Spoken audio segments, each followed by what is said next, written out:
جب ساؤل فلسطینیوں کا پیچھا کر کے لوٹا تو اسے خبر ملی کہ داؤد عین جدی کے بیابان میں ہے۔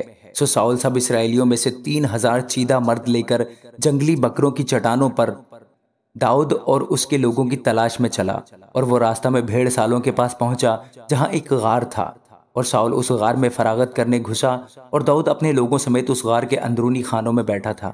اور داؤد کے لوگوں نے اسے کہا، دیکھ، یہ وہ دن ہے جس کی بابت خداوند نے تجھ سے کہا تھا کہ دیکھ، میں تیرے دشمن کو تیرے ہاتھ میں کر دوں گا، اور جو تیرا جی چاہے سو تو اس سے کرنا۔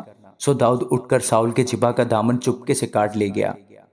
اور اس کے بعد ایسا ہوا کہ داؤد کا دل بے چین ہوا، اس لیے کہ اس نے ساؤل کے جبہ کا دامن کاٹ لیا تھا، اور اس نے اپنے لوگوں سے کہا کہ خداوند نہ کرے میں اپنے مالک سے جو خداوند کا ممسوح ہے ایسا کام کروں کہ اپنے ہاتھ اس پر چلاؤں، اس لیے کہ وہ خداوند کا ممسوح ہے۔ سو داؤد نے اپنے لوگوں کو یہ باتیں کہہ کر روکا اور ان کو ساؤل پر حملہ کرنے نہ دیا، اور ساؤل اٹھ کر غار سے نکلا اور اپنی راہ لی۔ اور بعد اس کے داؤد بھی اٹھا اور اس غار میں سے نکلا، اور ساؤل کے پیچھے پکار کر کہنے لگا، اے میرے مالک بادشاہ۔ جب ساؤل نے پیچھے پھر کر دیکھا تو داؤد نے اوندھے منہ گر کر سجدہ کیا، اور داؤد نے ساؤل سے کہا، تو کیوں ایسے لوگوں کی باتوں کو سنتا ہے جو کہتے ہیں کہ داؤد تیری بدی چاہتا ہے؟ دیکھ، آج کے دن تو نے اپنی آنکھوں سے دیکھا کہ خداوند نے غار میں آج ہی تجھے میرے ہاتھ میں کر دیا، اور بعضوں نے مجھ سے کہا بھی کہ تجھے مار ڈالوں، پر میری آنکھوں نے تیرا لحاظ کیا، اور میں نے کہا کہ میں اپنے مالک پر ہاتھ نہیں چلاؤں گا کیونکہ وہ خداوند کا ممسوح ہے۔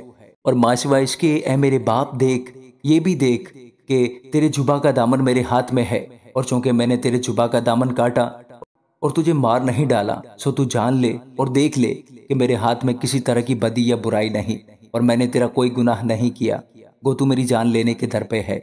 خداوند میرے اور تیرے درمیان انصاف کرے، خداوند تجھ سے میرا انتقام لے، پر میرا ہاتھ تجھ پر نہ اٹھے گا۔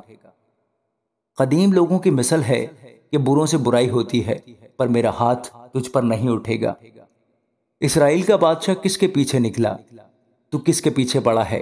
ایک مرے ہوئے کتے کے پیچھے، ایک پسو کے پیچھے؟ بس خداوند ہی منصف ہو اور میرے اور تیرے درمیان فیصلہ کرے اور دیکھے اور میرا مقدمہ لڑے اور تیرے ہاتھ سے مجھے چھڑائے۔ اور ایسا ہوا کہ جب داؤد یہ باتیں ساؤل سے کہہ چکا تو ساؤل نے کہا، اے میرے بیٹے داؤد، کیا یہ تیری آواز ہے؟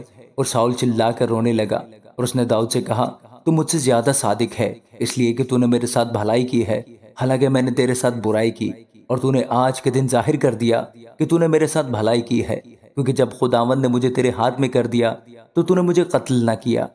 بھلا کیا کوئی اپنے دشمن کو پا کر اسے سلامت جانے دیتا ہے؟ سو خداوند اس نیکی کے عوض جو تو نے مجھ سے آج کے دن کی تجھ کو نیک جزا دے۔ اور اب دیکھ، میں خوب جانتا ہوں کہ تو یقیناً بادشاہ ہوگا اور اسرائیل کی سلطنت تیرے ہاتھ میں پڑھ کر قائم ہوگی۔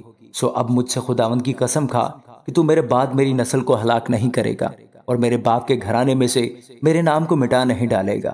سو داؤد نے ساؤل سے قسم کھائی اور ساؤل گھر کو چلا گیا، اور داؤد اور اس کے لوگ اس گڑھ میں جا بیٹھے۔ آمین۔